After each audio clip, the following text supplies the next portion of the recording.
Hello everyone. आज हम volleyball के बारे में रूल नंबर 14 के बारे में बात करेंगे। तो रूल नंबर 14 में बताया गया है ब्लॉक के बारे में। जो ब्लॉक है ये सिंगल, डबल एंड ट्रिपल तीन ही प्रकार का हो सकता है। और जो ब्लॉक है इसका इस्तेमाल कहाँ होता है? जब भी कोई दूसरी टीम का प्रहार किया जाता है अटैक में, उसको रोकने के लिए ही इसका इस्तेमाल किया जाता है।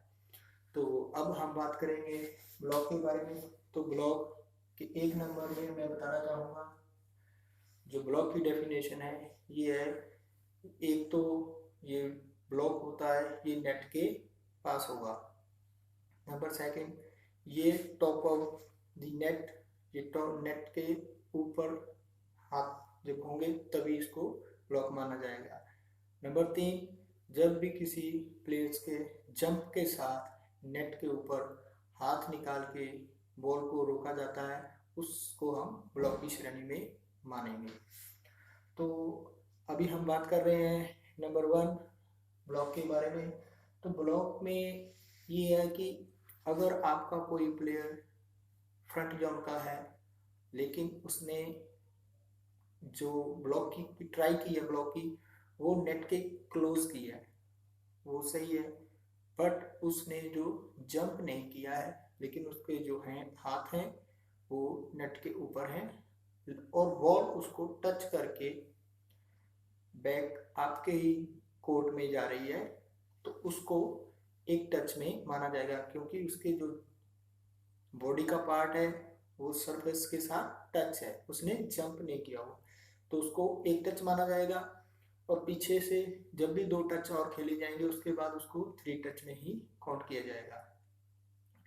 अगर वो प्लेयर जंप में, हवा में जंप करके ब्लॉक को टच करता है, उसके बाद 3 टच और पीछे प्ले हो सकते हैं। तो ये एक नंबर में हम इसके बारे में बात की है।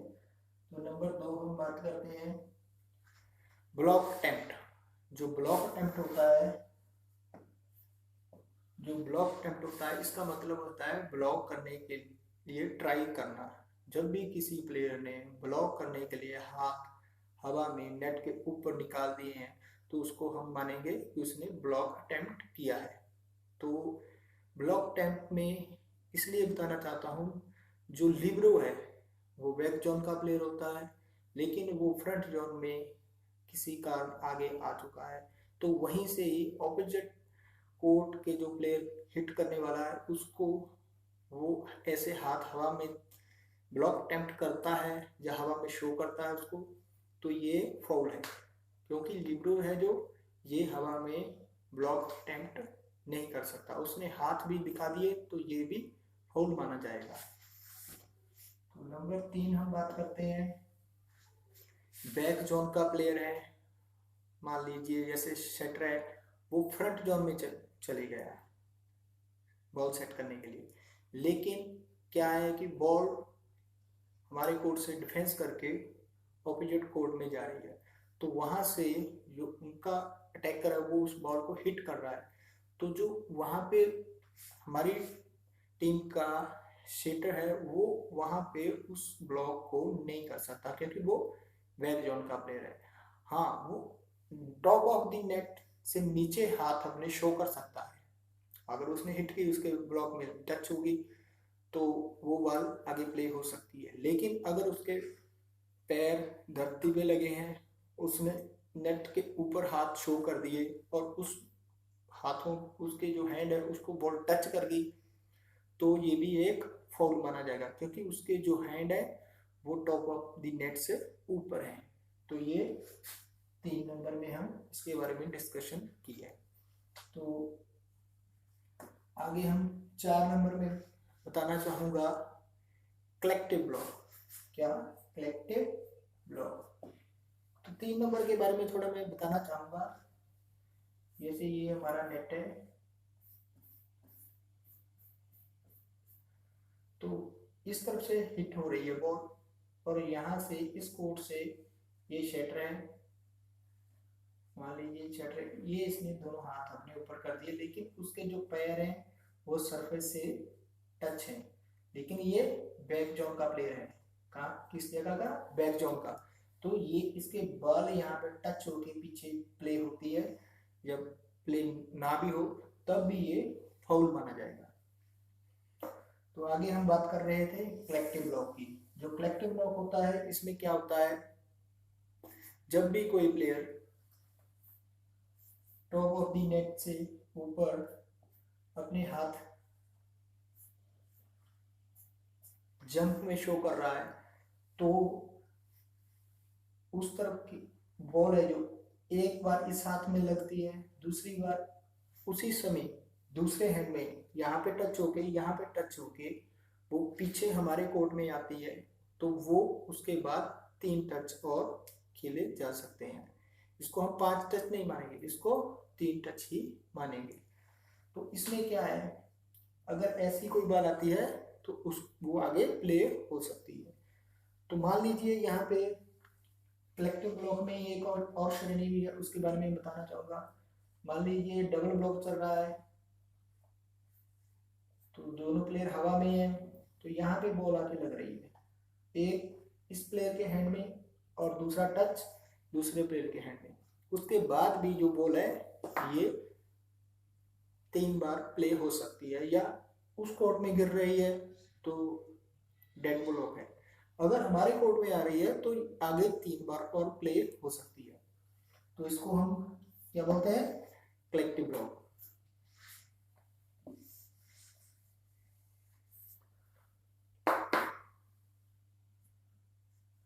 और उसके बाद एक मोस्ट इंपॉर्टेंट बात मैं बताना चाहूंगा आप सभी को। जब भी मान लीजिए ए टीम, इसको बोलते हैं स्क्रीनिंग ब्लॉक। स्क्रीनिंग ब्लॉक क्या होता है, जब भी ए टीम की तरफ से मान लो सर्विस हो रही है, बी टीम के प्लेयर उधर पोजीशन पे हैं और ए टीम के प्लेयर अपने दोनों हैंड ऊपर करके ऐसे जब उछल कूद कर रहे हैं, तो वो ऐसा करना फाउल है।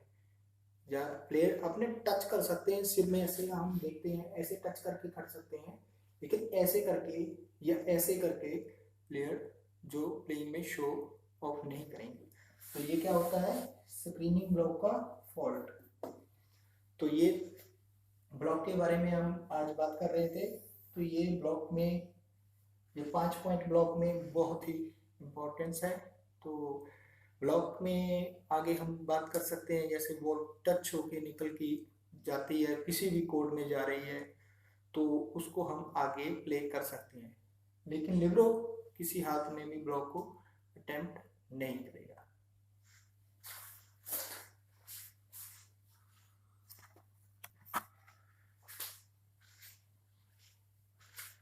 अभी हम आगे बात करते हैं क्रॉसिंग द वॉल।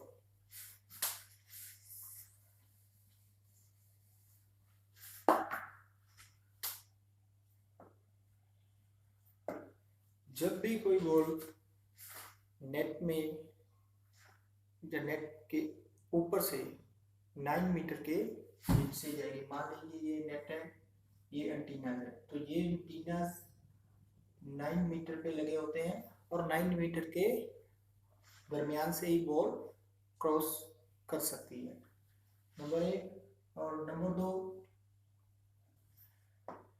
जो बॉल प्ले में है, कोर्ट में चल रही है, मान लीजिए ये हमारा नेट है 9 मीटर का, तो इस तरफ से इस कोर्ट में से यहाँ से डिफेंस होगी, ये ए कोर्ट, ये सेंटर लाइन और ये है बी कोर्ट, ये होगी एच लाइन। तो ये सेंटर लाइन और जो नेट है, मान लीजिए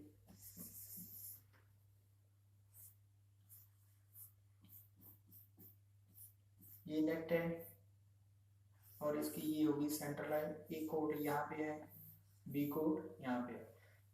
ये नेट और सेंटर लाइन से जो गैप है, इसके सेंटर में से अगर बॉल इस तरफ बॉल क्रॉस करती है, कितनी 100%, जब तक बॉल 100% वहां नीचे से नेट के और सेंटर लाइन से आगे क्रॉस नहीं करती, उससे पहले पहले हम बॉल को अपने कोर्ट में मोड़ के या उसको दोबारा खेल सकते हैं। तो अगर बॉल 100% क्रॉस कर जाती है तो उसको हम दोबारा अपने कोर्ट में वापस नहीं ले आ सकते हैं। तो आगे बात करते हैं क्रॉसिंग दी बॉल। जो बॉल है ये जब भी जैसे बॉल चल रही है, अगर वो नेट को क्रॉस कर जाती है तो मान लीजिए ये हमारा जो नेट है, इसको फाड़ के वो क्रॉस कर गई दूसरे कोर्ट में सर्विस के दौरान या हिट के दौरान, तो ये इस टाइम पे जो रैली है उसे रिप्ले किया जाएगा। सो कॉमन करके पॉइंट को उसको रैली को दोबारा रिप्ले किया जाएगा। ये कब कब होगा? जब नेट को फाड़ के बॉल क्रॉस कर जाए, या बॉल जो है फट जाए, या इन केस रेफरी है तो वो विसल कर रहा है, जब प्ले चल रहा है तो उसको खांसी आ गई तो उसके मुंह से विसल हो गई, तो उस टाइम पे भी जो रैली है वो क्या होगी? रिप्ले होगी। तो नेक्स्ट हम बात करते हैं, जैसे एक कोर्ट में बॉल चल रही है, सर्विस हो गई है और बॉल प्ले है, तो वो क्या है, फर्स्ट पास आया, सेटर ने बॉल को सेट किया, जब थर्ड टच है, जब तक उसको हमारे अटैकर ने हिट नहीं किया है उस टाइम तक ऑपोजिट टीम का कोई भी ब्लॉकर उस बॉल को डिस्टर्ब नहीं करेगा, उस बॉल को पहले पकड़ेगा नहीं। अगर बॉल हमारे ही कोर्ट में चल रही है और वो बॉल नेट से हमारे कोर्ट में है, तो ब्लॉकर उसके नज़दीक है लेकिन उसको ब्लॉक कर डिस्टर्ब नहीं करेगा, उसको ब्लॉक भी नहीं करेगा और उसको ओवर डिस्टर्ब भी नहीं करेगा जब तक वो थर्ड अटैक है, वो थर्ड टच अटैकर जो हिट नहीं करता। इसमें थोड़ी सी कंफ्यूजन ये है कि कभी कभी जो अटैकर है वो बॉल पे नहीं जाता, वो पीछे रह जाता है, लेकिन बॉल सेट होगी, वहाँ बॉल को अटेम्प्ट करने के लिए कोई नहीं गया, तो उस टाइम पे जो ब्लॉकर है उस बॉल को डिस्टर्ब कर सकता है क्योंकि वो आगे वाला प्लेयर मूवमेंट में नहीं है। देन अगर बॉल सेटर ने सेट की है और वो वाली बॉल दूसरे कोर्ट में जा रही है, तो उस कोर्ट में जा रही है नेट को क्रॉस करके, तो उस टाइम पे ऑपोजिट टीम का जो ब्लॉकर है वो उसको ब्लॉक भी कर सकता है और उसको हिट भी कर सकता है। ओके, तो नंबर 5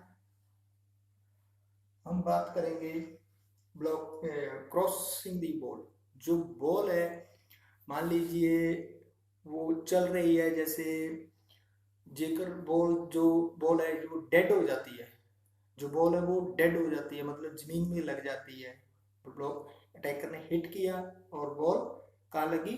जमीन में, तो उस टाइम पे या उस सरफेस पे लगी, उस टाइम पे वो सेंटर जो लाइन है, तो मैं बताना चाहूँगा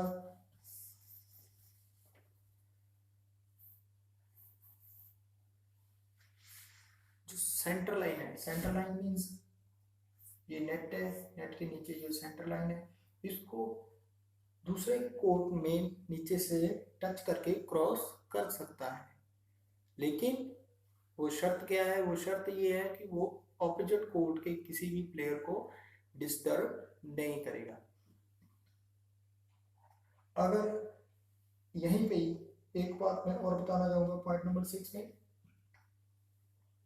अगर प्लेयर ने हिट कर दिया बॉल और पीछे बॉल डेड नहीं हुआ है और वो प्ले हो रहा है, प्ले हो रहा है मतलब उसकी डिफेंस हो गई और चल रहा है वो बॉल, तो उस टाइम पे कोई प्लेयर सेंटर लाइन को क्रॉस करके दूसरे कोर्ट में जा रहा है, तो अगर तो वो किसी को डिस्टर्ब कर रहा है तो ये फाउल है, अगर वो किसी को डिस्टर्ब नहीं कर रहा है तो वो कोई फाउल में नहीं माना जाएगा, उसको रैली को कंटिन्यू माना जाएगा।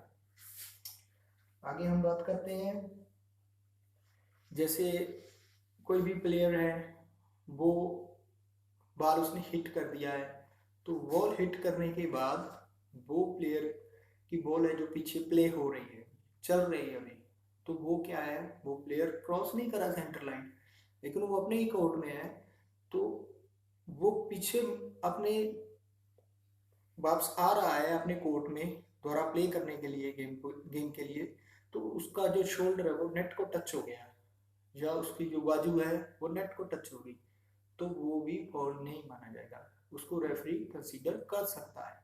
क्यों? क्योंकि वो किसी को डिस्टर्ब नहीं कर रहा और बॉल जो है पीछे प्ले हो रही है, इसलिए वो अपनी पोजीशन के लिए आ रहा है, तो रैली को क्या होगा, रैली को प्लेइंग में ही माना जाएगा। तो आगे हम बात करते हैं, जैसे कोई भी प्लेयर है वो नेट के ऊपर खेल रहा है, तो मान लीजिए शटर है वो नेट के ऊपर प्ले कर रहा है, तो वो उस टाइम पे बॉल को स्विंग करके दूसरे कोर्ट में प्रेस कर सकता है, लेकिन वो बॉल होल्ड नहीं होना चाहिए और थ्रो नहीं होना चाहिए, वो बॉल ना तो थ्रो होगा ना वो होल्ड होना चाहिए। तो ये थे जब भी बॉल कभी दूसरे कोर्ट में क्रॉस कर रही है उसके बारे में पॉइंट। एक और मोस्ट इम्पोर्टेंट बात बताना चाहूंगा, पॉइंट नंबर 9। यहाँ पे मैं बताना चाहूंगा, हमारा जो सेटर है उसकी साइड कहाँ है, कोर्ट के बैक जोन। कहाँ पे है, बैक जोन में। तो सेटर आगे आके बॉल को सेट कर रहा है, ये नेट है, नेट के टॉप ऑफ द नेट पे, नेट से ऊपर बॉल दूसरे कोर्ट में जा रही है सेकंड पास, तो सेटर उसको सेट कर रहा है, अगर तो वो सेंटर लाइन से पीछे बॉल को पकड़ रहा है तो ये फाउल नहीं है, अगर वो बॉल 100% क्रॉस कर रही है तो उस बॉल को पकड़ के वो उसको बॉल को सेट कर रहा है तो ये फाउल है, तो इसको ब्लॉक हो सकता है।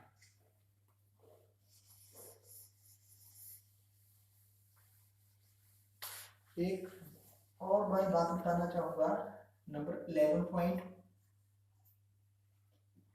ये बहुत ही मोस्ट इम्पोर्टेंट बात है, इसके बारे में मैं आपके साथ शेयर करना चाहूंगा। मान लीजिए ये कोर्ट है, ये नेट है और ये पोल है, तो ये हमारे एंटीनीज हैं, यहाँ पे एंटीनीज हो गई, कहाँ पे, यहाँ पे। ए टीम की सर्विस आई इधर से, यहाँ से फर्स्ट डिफेंस हुआ, सेकंड बॉल हमारा कहाँ जा रहा है, इस कोर्ट से एंटीने की अंदरली तरफ से, तो इसको कोई भी प्लेयर बी टीम का इसको वापस लेके नहीं खेल सकता, क्योंकि ये बॉल जब इस नेट को क्रॉस कर जाती है और दूसरे कोर्ट की तरफ जा रही है, फ्री जोन एरिया में जा रही है, तब भी इसको हम नहीं लेके खेल सकते।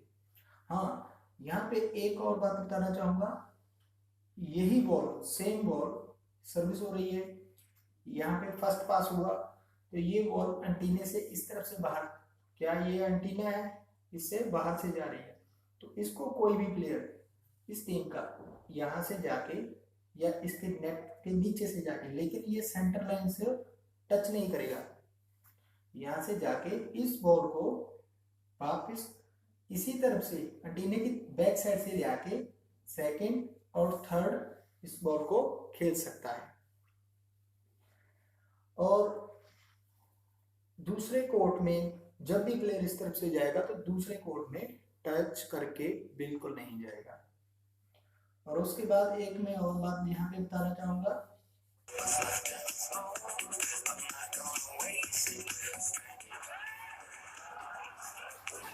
मान लीजिए ये हमारा 11 नंबर पॉइंट, 12 नंबर पॉइंट के बारे में बताना चाहूँगा। ये हमारा कोर्ट है, ए कोर्ट, बी कोर्ट, ये क्या है, सेंटर लाइन। यहाँ से बॉल इस तरफ प्ले हुई है, तो यहाँ पे जो कोई भी प्लेयर है, बॉल कहाँ पे चल रही है, यहाँ पे, तो कोई भी प्लेयर यहाँ पे गिर गया किसी कारण, या ब्लॉक अटेम्प्ट करते समय गिर गया, उसके पैर कहाँ चल गए, इस तरफ, बॉडी कहाँ है, इस तरफ, और हैंड और बॉडी ये होगी, और पैर कहाँ है, यहाँ पे, तो इस टाइम पे भी ये फाउल नहीं माना जाएगा, क्योंकि वो किसी को डिस्टर्ब नहीं कर रहा है और बॉल उसके ही कोर्ट में बैक साइड पे प्ले हो रही है, तो ये भी फाउल नहीं माना जाएगा। तो आज की जो लेक्चर दिया मैंने आपको ब्लॉग पे दिया है, तो आई होप आपको ये लेक्चर अच्छा लगा होगा और आपको जो कन्फ्यूजन्स थी वो दूर हो गई होगी। तो इसके साथ ही आप सभी से नमस्कार।